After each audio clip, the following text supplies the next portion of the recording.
Hey guys, welcome to Refresh, your chance to take a step back from the busyness of the week, get ready for the rest of it. Jesus calls us to have some tough conversations, but we got to make sure that we do them right. Particularly, I want to take a look at Matthew 18, verses 15 through 17 today. Now, after this is all said and done, I really highly recommend go read all of Matthew 18 because that gives you some great context for this. But for right now, we're just going to dive right in. So, Matthew 18, verse 15 through 17, pulling out the Trusted Bible. Let's go to the Word. If your brother or sister sins, go and point out their fault, just between the two of you. If they listen to you, you have won them over. But if they will not listen, take one or two others along, so that every matter may be established by the testimony of 2 or 3 witnesses. If they still refuse to listen, tell it to the church.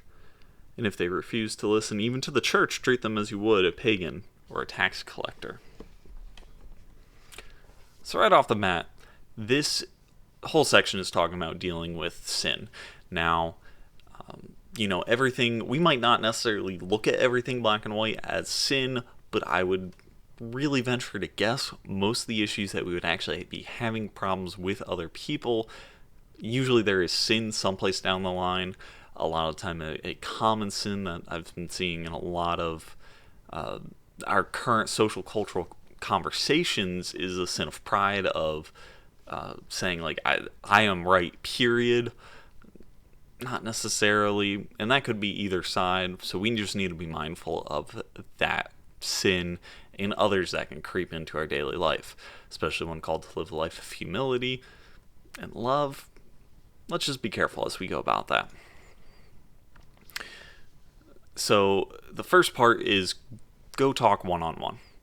You're not trying to embarrass the person. You're not trying to call them out publicly. You're just trying to go, all right, hey, what's going on? You're doing this, whatever. We want to make sure that we have an open dialogue. We have a good conversation with them about it. Don't come accusing them. Don't come bashing them, because you don't know what's going on in another person's life. They could be a great, strong person and they fell weak one time and you caught them, and, don't beat them to death with it. Talk about it. It's not that hard. Now, number 2 was to grab a mutual party. Now, I first read this and I was looking at them. I was actually talking it over, and I was like, okay, so if I'm having an issue with, let's say, Bob, I'm going to go grab Chad and Trey, and we're going to go talk to Bob. Well, Chad and Trey are good buddies of mine, pretty big dudes, so they're going to come up and be like, what's up? Let's listen. That poor Bob, he's probably going to get a little intimidated. I bring some 2 big dudes with me, and I'm not thinking of them as I'm just thinking, first people around.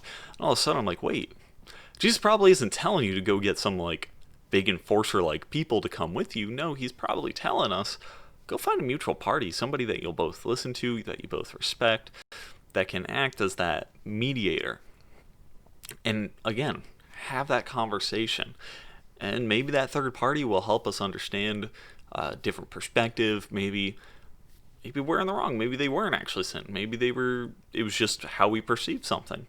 You never know, but get that third party in there to look at it. And if nothing else, you get a different view. And then when all this comes out later on, you got a third person to say, hey, no, this is what really happened. This is how it went down. This person said this person said that, whatever.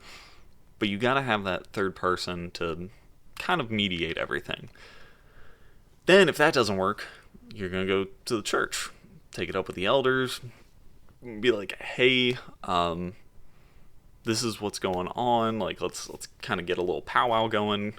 I almost picture this as like a old school intervention kind of thing with the pastor or the elders, whoever, sitting there, and you're sitting there in their office and this other person comes in. Okay, well, we have to have a talk about your sinning today. I don't know. Maybe that's just my own fantasy mind driving it.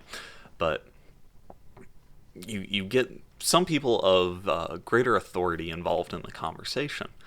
Now, this should help drive the conversation in a productive way. You have somebody of higher authority that's going to say, hey, what you're doing is this.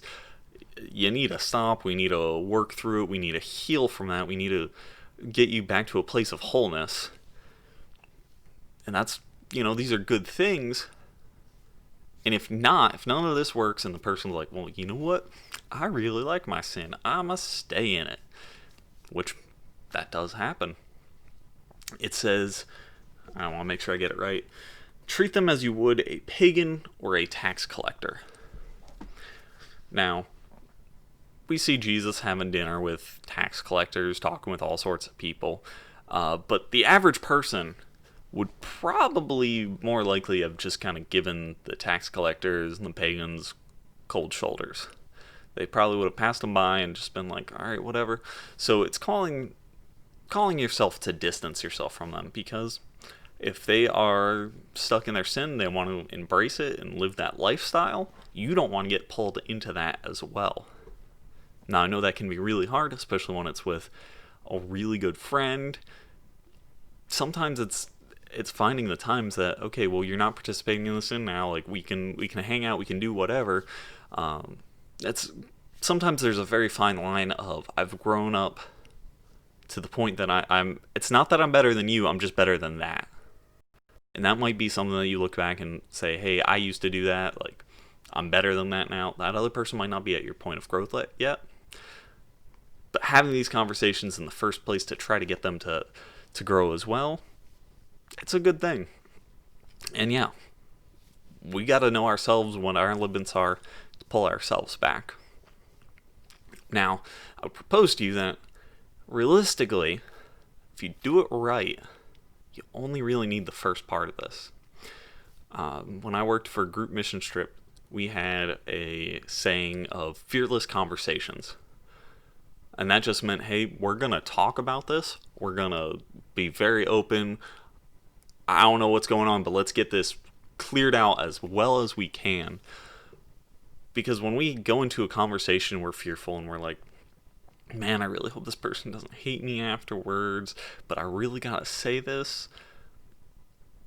That's healthy to an extent, because that's going to help you understand how you're going to say your words so that way you don't hurt the person. But you still need to have that conversation very open, very honestly. You have to be able to say, hey, yeah, what you did, you're doing this, it's wrong. I'm sorry. But if we have that conversation right, if we can truly have that fearless conversation, and this is a two-part thing, I have to be willing to be completely open as well as you have to be completely willing to be open. But if we're both completely open, we can have this open, fearless communication. Man, we can get to the bottom of a lot of things real quick. And I think that's just something that we need to learn in our culture of, hey, let's talk. Let's have these deep conversations and where we can really learn from each other. Because when we start really learning from each other, we're gonna grow a lot. And when we have these fearless conversations, and maybe not every conversation has to be that fearless conversation, but man, when we can have fearless conversations with people, we can then even go beyond just what this is saying. And when somebody's calling somebody else out, but we can go and say, hey, I am struggling with this. Because you have that relationship with somebody, you've had those fearless conversations, and say, hey, I'm struggling with this, I need your help, I want to work through it, whatever that looks like. But it all has to start with a conversation. So, yeah, if we have to call somebody out for their sin, don't do it publicly. Do it one-on-one, work through it with the person. If it's not working, get somebody else to come along, mutual third party, talk about it. If that's still not working, get somebody with some authority, and if they won't listen to the authority, you might have to give them the cold shoulder for a little bit. Might just need to reevaluate what your friendship looks like. But hopefully you never get to that point. I truly pray that we never have to get to that point. I also would really like to point that it never says anything about, like, kicking them out of church.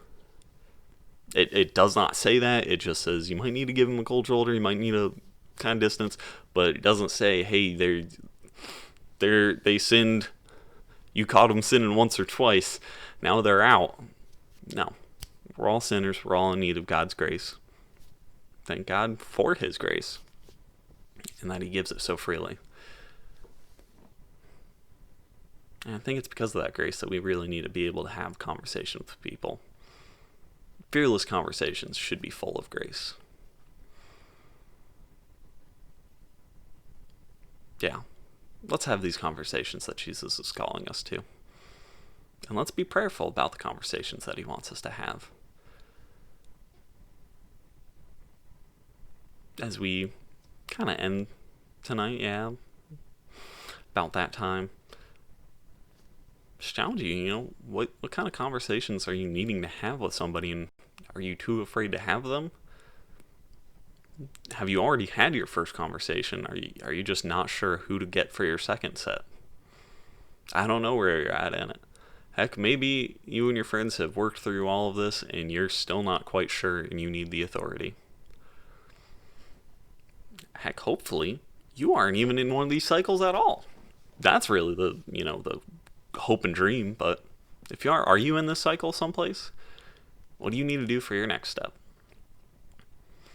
Pray that you guys find wisdom in that, and hopefully we can all learn how to have better, fearless conversations. Guys, love making these videos for you guys. Like, comment, subscribe, do all that good stuff. Let me know if there's anything you want me to tackle for you guys to talk about, to engage with, different thoughts. Like, I want to hear from you. What do you guys want to see being made over the next couple months? Because this is fun. I think I might be doing this for a while.